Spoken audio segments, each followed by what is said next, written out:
Hello, and welcome to Sofa Broker. And if that doesn't sound creepy... It fucking does. It's not Halloween. Hello, welcome to Sofa Broker, episode number 30-something. And it's myself. How many episodes is it? 33, 4... we can't say lot, 3. lots. Can we embarrass our kids and say 3, 4? No. What the hell is all that? Stan. It's not 3, 4, is it? It's 6, 7. 33. 38. My goodness gracious me. You need a haircut. At what point, Daniel, Stan, can we start monetizing this? I want to make money out of my voice in this bloody thing. Well, I think the fact that we don't, and we offer this up as a service to I am joking. But other budding agents out there, or people that just generally want to hear about the antics of you and your cricketing lifestyle, that it's just great, isn't it? It's just great to chat. It's nice to chat with my friend. It's great. On a park bench, you know, while you're chugging a pint of wine. Oh, sorry, wrong friend. Well, you know, I'm having a shandy and you're having How 7 nice or was 8 it to pints. see said pint of wine friend the other day? I was quite teary-eyed. Oh, no, I was drunk. Yeah, that's why I was teary-eyed. Yeah. But again, legend of the industry. Really is. Absolute legend. And you had gone. Of course I was. Can we 'cause just I'm say not his neutral. name? Come on. Yeah, you can. Dear Christian, our really great friend from the 90s. Anyway, Christian... That's Oasis area, isn't it? Says maybe. What's the best embarrassing dad moment. What's the best Oasis song? Supersonic? Definitely maybe. Definitely maybe isn't the song. I know, it's the album, want a whole lot. I like the one, because we believe in... That one, whatever that is. No, that sounds too much like the Goo Goo Dolls. But all Oasis songs sound like something, i.e. Lennon, McCartney, Harrison. Cigarettes and alcohol. I mean, it's a class. They're all, yeah. Yeah, they're all brilliant. So on that note, Daniel... And the album's brilliant, the whole brilliant. Daniel McPeak, can I just say to you that a grand don't come for free? Oh, yeah, are you letting me down? No, I'm saying, isn't that exciting? So you're not letting me down? No, I'm going to be doing... That's going to be Joe, he's confirmed. Joe, he's confirmed. So for those of you who don't know what a grand don't come for free means... Leave the podcast now. Actually leave. Yeah, leave. Bye.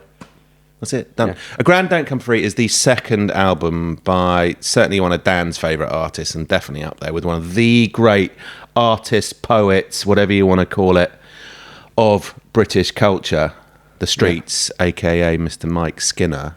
Yeah. And Dan, because he's a clever Well, boy. it was Joe, sorry, Dan's better half, has managed to procure 4 tickets for The Streets at the Shepherd's Bush Empire, and we are bloody excited. Great venue. But that day is a cracker. Yeah. So that day I'm going to watch England play cricket at Lord's. Right. So I'll take it, me and Joe will meet Rosie at a pub somewhere, and halfway through the gig, you'll turn up, get kicked out, and turn around and say, "Dry your eyes, mate." I'm very excited about seeing The Streets. I never saw them the first time around. So He's a little bit older now. That's the thing I'm worrying about. 2002 was when... What's the first one called? First record. Hello. He's driving around in his SRI Nova, isn't he? SR Nova. Grand Don't Come for Free is his second record. What's the first one? Original Pirate Material. That came out. All you got to say is the words "original pirate material," and you go back to that 2000 pre iPhone. Yes, Weld. Because before that, all they had was the first phone I ever had was an orange, made like orange. Yeah. And it was a Motorola in a leather case with a clear screen. No text, you know. No, it never had text was developed after. I had a Sony Mars bar. Remember that? Oh, you didn't. Smart. Oh, legend. Yeah. Absolute Do you know why legend. I got one? Because you thought it was cool, and because if you ever thought, if I ever go really bad in the wrong way and I end up in prison, I can secrete my phone with me. Ouch! In an uncomfortable. Well, and none of that. But I did. But I did have a Sony Mars bar, and it had the little thing where, for some reason, you flicked up the earpiece bit, but you didn't need to. It was really weird. And it had the permanent aerial thing. Yeah. But I was working at the Brixton. This is a music edition, right? I was working at the Brixton Academy at that point, and it was all about music, tickets, gigs, all that kind of stuff. But also, all the security guys and the sort of technical people there were all massively into two things: one, mobile phones because they were new, and two, car stereo parts. If you know what I mean. So lots of face-off stereos and woofers were face-off. I remember slide mounts. The whole thing would slide out, thing, yeah. And you used to walk around with basically like, you know, a ton of weight. Yeah. You know, thinking that you're cool because you got a slide man. I used to unslide them and put it under the seat. Do you remember because you used to have to take the face off and then put it in the little case, and take it, and that was the next bit, and then still put it under the seat. And then there was one where you press the button and the face would come out, flip round, and then go back in again, so it looked like there wasn't a stereo there. My mum had the most amazing way round it in her Mark 123 Escort 1.6L. Nice. She had a stereo, obviously, and then she bought a old-fashioned stereo made out of plastic that just clipped over the top of it. And so she'd leave that on the side. When she parked up, she'd put the clip on top of it, and that was it. But someone's still going to break into the car, aren't they? But no one could see that the stereo was any good. It looked like what we used to say back in the day was just knobs and dials. It just looked like it looked permanent. It looked old and yeah. And then, you know, famously, she's never locked her car door in her life. Wow. Yeah, never ever. And we had obviously doesn't live in Camberwell. I mean, one of the fantastic cars that you talk about cars a lot, and you obviously have a deeper history. My mum's best car was a Capri, a yellow Capri. Ooh. And when she sold it, did it have a black vinyl roof? Yeah, when she sold it, the two kids bought it. I was a child at the time. I used to lay. This is how far back it is, right? I know you can go back further, but the front seats, you could lean them forward to let someone in the back. Yes. They would lay forward against the front dash. Yeah. I would lay forward and be Superman, and she would drive me along pretending I'm Superman. And when we sold it, bits of it dropped off as it went up the street. Like paint dropped off everywhere. You didn't sell it to a friend, did you? She also had, historically talking about cars, she had something you would have a DAF 95. It was it was like a... Was it Eastern European? No, it was a DAF. And it was a two-door, like DAF lorries. And it was a two-door car. It was in red, and it had 2 gears. What, front and forward and backwards? And then she went via that, and then a Talbot Horizon. Lovely car. Talbot Horizon. That was a hatchback with a very big glass back, And then this. But anyway, we're not here to talk about my mum. We're here to talk about Solly and the amazing world of real estate. So I'll hand it over to Solly.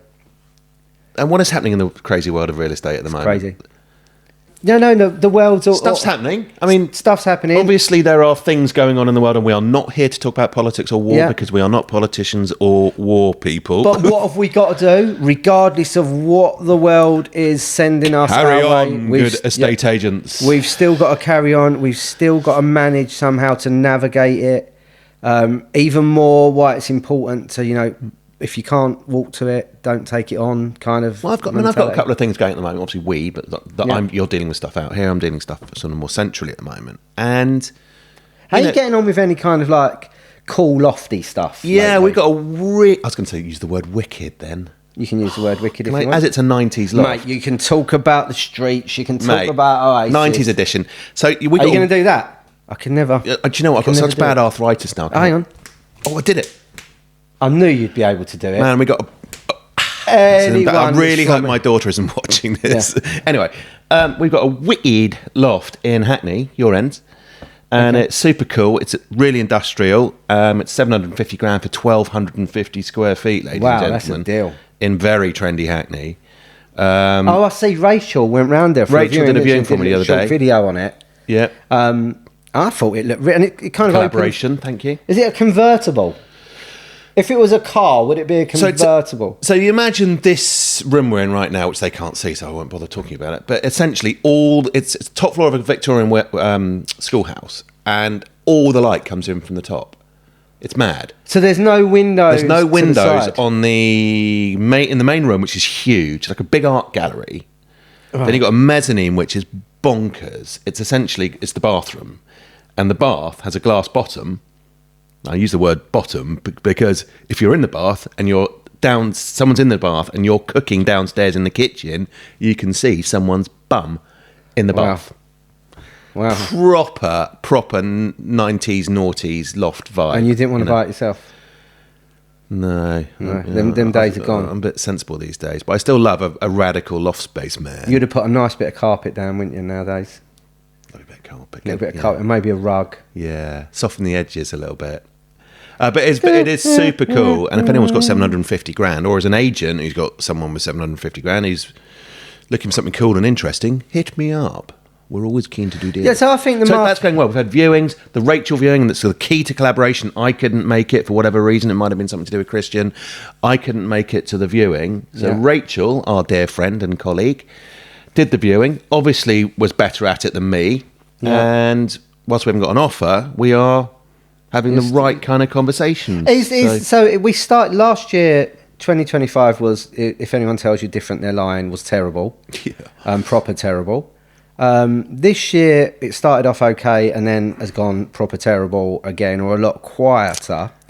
But we still got to fight our way through. So how are you seeing?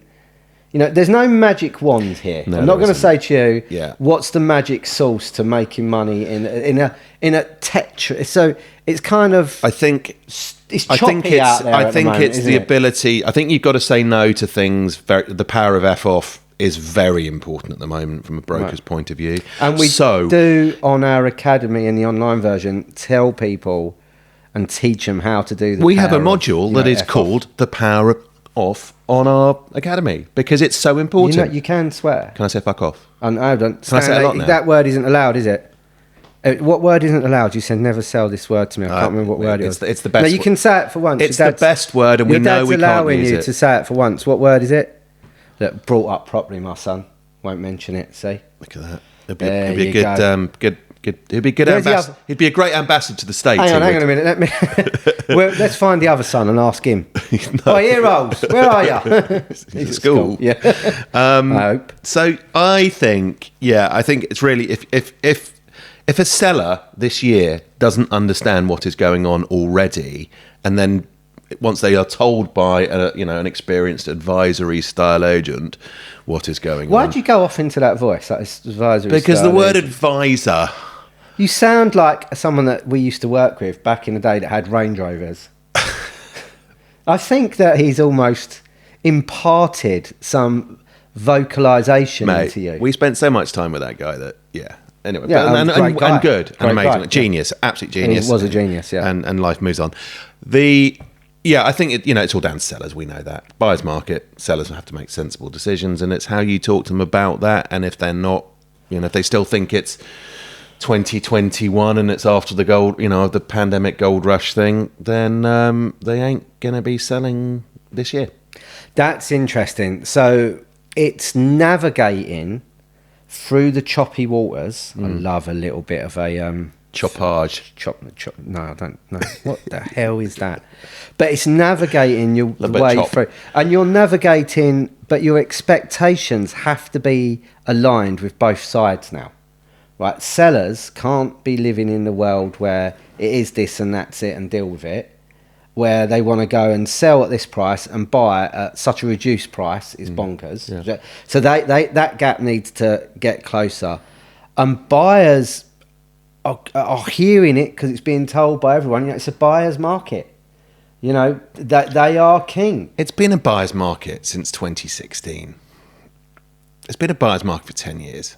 Do you think? Yeah, with a little blip in when people would desperately had to move 21, 22, 23-ish maybe. But really... So if it's been 10 years and it's a buyer's market, all the stuff in the world that's going on to one side politically, would we have recovered and would this year have switched into a seller's market? What, if you talk about the normal cycle of it? Because it's been 10 years, I can't work it out, but probably, because it just goes like... In this country, it just seems to go like... I think my entire career it's been like that. Yeah, we don't really have that sort of. Where in the world do they have a plateau? But I think it's because me and you and the agents that are like us, male and female, are slightly different from being stuck on a high street continuously, where we can go, back in 2028, the market was crazy and we sold X amount of houses, cookie cutter. Yeah. We've never experienced that type of world because we're always a little bit more, involved in stuff that's going on globally and different types of property. Like, I think a couple of episodes ago, you were saying you'd went off to see that house in Kent. Oh, did you end up selling that? No, ongoing. Yeah, okay. Early days. So that house, and then you went to see something in Brighton as well, which I think you managed to sell to someone that was very friendly to you. I remember you saying. Or is that another property? I think you got that mixed up. But, right. Okay. Okay. Watch this space. Yeah. I love that place. You love what in Brighton? Would you retire there? Don't know. What is it about Brighton that kind of has such an attraction? Do you like Brighton? Yeah, I've been there. I took the boys. We went down and we bumped into a load of mods. Wow. And we took a picture of the kids that was a few years ago. And we went in is it the lanes? Yeah, the lanes are cute. Man, there's loads of antique things in there and rings and everything. You can get lost in a world of looking at stuff. I mean, I don't know what it is. Whenever I just, that bit where you come in the car and you get to the roundabout, you got the pier, go right down Marine, and I don't know, I just feel a warm glow whenever I get into Brighton. I love it. Yeah, I do. The thing I did like about it was... I'm not sure I'd live there, though. Well, I did like the fact of everything going on in the lanes and all that. It's a bit like crazy, but you do a left the wrong way and it's like, whoa, where am I? It's a little bit off-putting. It has that rough edge that London has. Maybe that's why you like it. I think probably. Yeah. Because then you went down to the seafront. Yeah. And there was a load of people, probably a little bit older than they should be in terms of age, partying like they was at some DJ place going on with the best DJ in the world. And it's a bit like, they're like that, trying to dance next to each other. And they're probably in their late 40s. Yeah, there's definitely... I'm a little bit like, ouch. It's definitely a playground for Gen X, isn't it? And I think, because if you look at places like King's Cross, SE1, Shoreditch, Hackney, it's very... very sanitized now. All the bars and sort of all the music venues and clubs that they've all been turned into coffee shops or matcha shops, or it's all very nice and warm and sort of it's too comfortable for cool stuff to happen. Really cool stuff to happen. So I think Brighton has sort of taken over that mantle of what the East End used to do. And then there is some good, in the Arches, the art people that do all the art and everything there. That was fantastic to see some of that. But so you wouldn't retire to Brighton? You'd go to, clearly, you'd call me and say, my dear friend, I'm looking to, let's do you. Daniel, I'm looking to go to, bloody hell, can't remember the name, and I'm bloody going now. I've had 15 scotches this morning already. Oh, yes, I'm going to Cannes. And do you know anyone that's got a property to well, we know someone, don't we? And I'm like, is that where you'll go? No. I'm just talking about retirement because it's I love close England. to you. I'm going to live in England for the rest of my life. Of course I am. In the Hops Valley of Kent. No, I think I can't see myself not living in London until my last breath. Interesting. Yeah, it's just too great a city. And we've been championing the fact that this is still a great city, and you don't have to move to Dubai to have a better life and all that horrible bollocks. Yeah. London, whatever's going on, if you've got no money, it's still a great city. If you've got loads of money, it's a great city. It does weather the test of time very well. And that's what great cities do. I'm not by any means a London-centric real estate agent. That's different, because obviously we're talking about Kent and Brighton too, you know. But also we're talking about a cool loft in Hackney, which is great to be a part of. And also, we've been involved with semi-detached houses Victorian houses in nice streets in normal parts of the world. So that's not the thing. I just think for me, my family, my kids, London it's perfect. I think it might have been Oscar Wilde. I'm not too sure, but no, it's Samuel Johnson. I know what you're about to say. Oh, go on then, finish it. What, if you tire of London, you tire of life? No, you see. I'm so glad you didn't do that. See, that's not my. Can I apologise to you? Sorry, I was taking you for a tourist, not a proper Londoner. I apologise. Oh no, but mistakenly. That's what a tourist would say, not a real Londoner. I think it was Oscar Wilde who said, "London is a bad habit one hates to lose." Yeah, beautiful. And that makes more sense than anything about. And I think you spoke a minute ago about Dubai. Let's just uncover. Just your opinion, because you are very opinionated, and I love you dearly for it. So, we know what's going on. Let's not mention that. But there has been an exodus of white teeth and, Jet 2 jets coming back, right? Coming back over that's so good. To London, okay? My phone has been going crazy. Hey, Dan, we're back in the UK now. What's going on? And it's kind of like... Same as before? We're still here, actually. Oh, yeah, I'm just waiting, to do something. It's all fun and games. Got any splits I can have? No, because I don't deal with splits, really. So how has that been in... Let's call it, Stanley, we should get Solly's cynical view of Dubai. You're suggesting that cynical and Solly start with the same letter. Same thing. It was easy. He's trying to alliterate. Yeah. What am I doing? Stick it in the January. Alliterate? What's your question? Don't you, when you blow something up, don't you alliterate? Oi, you be careful with this war bit going on where you're going. Obliterate. All right. No, you said it. I'm just standing there pointing it out. Be careful. Right, go on in. Ask me the question, Bridgekeeper. I'm not afraid. So that's Monty Python. This is a really niche episode. Monty Python. Are you kidding me? I can't get my head around if that is funny or not. I tried to watch Life of Brian. I tried to watch once when he was attaching coconuts to birds and seeing if they flew. Because he was trying to work out how coconuts got from where they are. I'm smiling. Do you mean an African or a European swallow? Yeah. Or is it... Mate, it's Monty... It is the beginning of comedy. Didn't you sell a property opposite where all this was filmed in Neil's Yard? Very nicely segued. Yeah. Very nicely. Yes. And that was a joy to do, wasn't it? Yeah. That was really good fun. Yeah, we sold the flat right next door to Terry Gilliam, who was the one who did all the animations and the directing of the films. Right. His London HQ he had a whole warehouse in Neil's Yard. How cool is that? A whole warehouse? Yeah, a whole warehouse. I think he left it to his daughter, who left it to. He's still alive, isn't it? Wasn't that anyway? I think the daughter sold it. I think that was an amazing apartment, and the way you pulled it off was brilliant. About us always talking about when you said a couple of episodes back, your 50%, you add the other bits to make sure you're the complete agent. Yeah. And well done, you. And it was a massive 1-bed flat, wasn't it? It was a 2,500 square foot 1-bed flat, which the previous agent, who were quite famous, had tried to sell it as a well accommodated 2/3 bedroom with that voice. La-di-da-di-da. And I just walked in and said, well, what's great about this flat? I think it's pretty obvious, but you tell me, owner, lovely owners. There you go, let the owners tell you. What is great about this flat so I can help tell the world about it and not try and shoehorn people who want 2 or 3. And they were like, well, we love having parties here. I said, great. I'm going to have a party in your flat and you're going to pay for it. And that's how you sold it. Yeah. And didn't they have some pretty, good people come round? They had amazing guests. Sadly, not at our party because she's long since gone. But your beloved Amy Winehouse, she's up there on the wall looking at us, shining down. Amy partied in that flat back in the day, which must have been an interesting few hours. I don't suppose Pete ever made it into Pete. I think now there's a famous picture of Pete. Hold on. It's Pete Doherty, by the way. Was Amy Winehouse? Did they go out together? No. I think there's friends. There's a picture that was famous in the press years ago, and it was Amy leaving a part or leaving something, and they were leaving. They were barefoot, of course, boho, all that kind of stuff, and they'd had cut feet, and they were leaving a trail of blood along the pavement, and the paparazzi were there. And according to the owners of the flat, they had left a party at that flat.